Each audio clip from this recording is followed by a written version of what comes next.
জয় হিন্দ, বন্দে মাতরম। বন্ধুরা, অনেক পরীক্ষার্থী ভাই বোন বারবার জিজ্ঞাসা করে থাকেন যে ক্লার্কশিপ পরীক্ষার ভ্যাকেন্সি কত, বা ক্লার্কশিপ পরীক্ষার ভ্যাকেন্সি কমার যে কথাটা শোনা যাচ্ছে সেই বিষয়টা সুনিশ্চিত করার জন্য পাবলিক সার্ভিস কমিশনের প্রাক্তন শ্রদ্ধেয় স্যার আজ থেকে দুদিন আগে তার ইউটিউব চ্যানেলে একজন পরীক্ষার্থী জিজ্ঞাসা করেছিলেন যে ক্লার্কশিপের ভ্যাকেন্সিও কি কমবে না 8,000 থাকবে।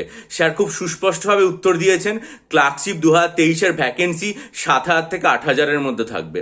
আরও একবার বলে দিচ্ছি, স্যার স্পষ্ট উত্তর দিয়েছেন আজ থেকে দুদিন আগে যে ক্লার্কশিপ 2023-এর যে ভ্যাকেন্সি সেটা 7,000 থেকে 8,000 থাকবে। অর্থাৎ এর আগে আমি যখন ক্লার্কশিপ পরীক্ষা হয়ে যাওয়ার পরে তার যে কাট অফ নির্ধারণ বা কত সেফ স্কোর হতে পারে এগুলো সম্পর্কে আলোচনা করেছিলাম ডিসেম্বর মাসের একেবারে শেষে, তখন মোটামুটি এটা ধরে আলোচনা করেছিলাম যে ক্লার্কশিপের ক্ষেত্রে ভ্যাকেন্সি হয়তো 9,000-এর আশেপাশে ঘোরাফেরা করবে, যেহেতু প্রিলিমসে প্রায় 89,000 পরীক্ষার্থীকে পাশ করানো হয়েছিল।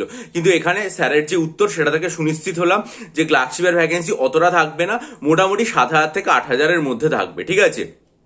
আর একটা কথা, বহু পরীক্ষার্থী আমাকে বারংবার একটা কথা বলেন এবং সেটা খুব মানে আশ্বাসজনক কথা, যে আইসিডিএস পরীক্ষার নাকি প্রচুর পরিমাণ ভ্যাকেন্সি আসতে চলেছে।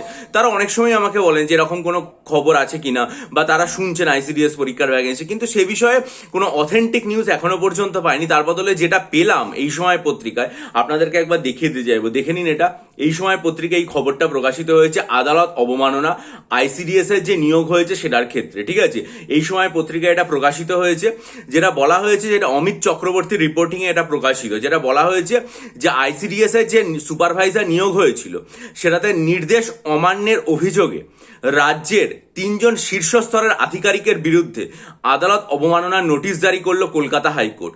বৃহস্পতিবার দিন ভারপ্রাপ্ত প্রধান বিচারপতি এবং আরেকজন বিচারপতি শ্রী পার্থসারথী চট্টোপাধ্যায়ের ডিভিশন বেঞ্চ নারী শিশু কল্যাণ দপ্তরের, সমাজ কল্যাণ দপ্তরের যে প্রিন্সিপাল সেক্রেটারি, আইসিডিএস এর প্রজেক্ট ডিরেক্টর এবং পিএসসির যিনি সচিব, তাদেরকে নোটিশ দিয়েছেন। শুনানি হচ্ছে 10 সেপ্টেম্বর।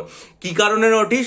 আদালতের আগের নির্দেশ ছিল কেন্দ্রের 2015-র যে নীতি সেটা অনুযায়ী মোট যে শূন্যপদ থাকবে তার 50% অঙ্গনওয়াড়ি কর্মী যারা রয়েছে তাদের প্রমোশনের মাধ্যমে পূরণ করতে হবে, আর বাকি 50% ডিরেক্ট নিয়োগ করতে হবে।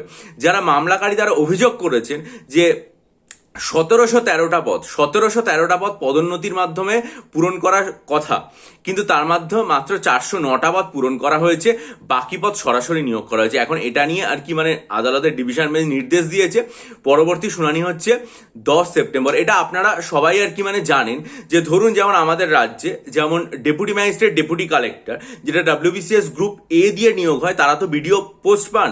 আবার একই রকম ভাবে ল্যান্ড রেভিনিউ ডিপার্টমেন্ট থেকে বা জয়েন্ট বিডিও থেকে প্রমোশনের মাধ্যমেও বিডিও হয়। সুতরাং কতটা প্রমোশনের মাধ্যমে হবে এবং কতটা ডিরেক্ট রিক্রুটমেন্টের মাধ্যমে হবে সেটার একটা সুনির্দিষ্ট সীমানা রয়েছে। বা ধরুন অল ইন্ডিয়া সিভিল সার্ভিস বা ইউপিএসসি সিভিল সার্ভিস যেটা রয়েছে, সেই সিভিল সার্ভিসের মধ্যে দিয়ে আইপিএস নিযুক্ত হন।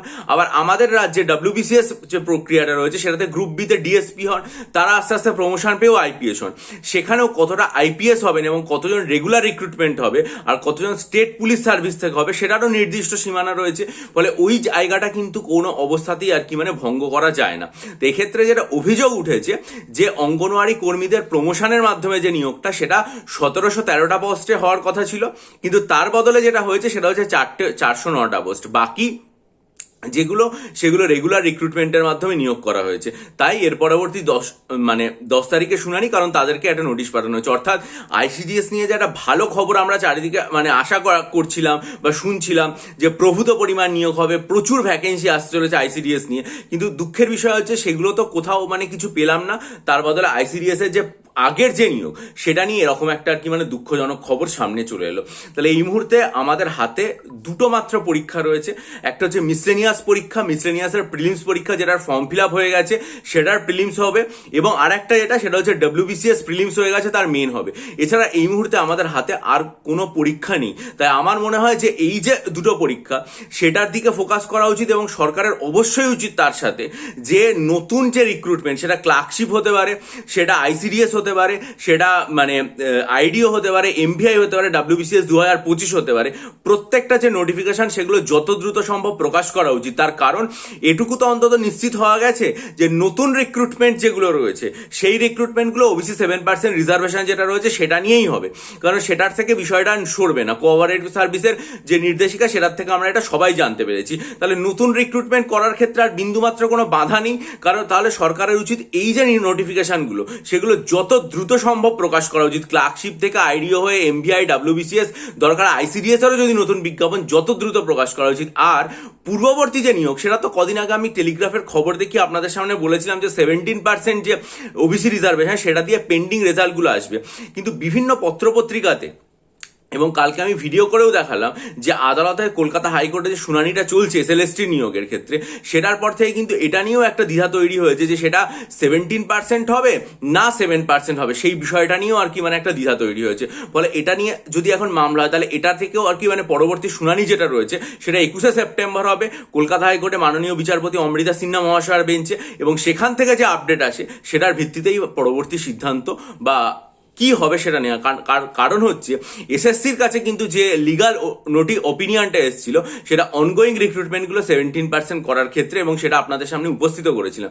কিন্তু দেখা যাক এরপরে যে মানে মাননীয় মহামান্য কলকাতা হাইকোর্টের বিচারপতি মহাশয় যে নির্দেশ দেবেন তার উপরেই নিশ্চয়ই পরবর্তী পদক্ষেপ ঠিক হবে। ঠিক হলে নিশ্চয়ই জানাবো, তার জন্য চ্যানেলটা সাবস্ক্রাইব করুন, বেল আইকন প্রেস করুন, আপনাদের মূল্যবান মতামত দিন এবং সব খবরের জন্য চ্যানেলের দিকে নজর রাখুন। যদি মনে করেন মিসলেনিয়াস পরীক্ষার জন্য 24টা মক টেস্ট, WBCS মেনের জন্য 24টা মক টেস্ট, আর্ট কালচারের ডিটেল স্টাডি মেটেরিয়াল, এবং যদি মনে করেন যে 3000+ static GK MCQ study material নেবেন বা WBCS এর জন্য ডেসক্রিপটিভ বাংলা ইংরেজি ও সাইকোলজি স্টাডি মেটেরিয়াল নেবেন, তাহলে ইমেলের মাধ্যমে যোগাযোগ করুন। ভালো থাকুন, বিজয়ী হন, সফল হন।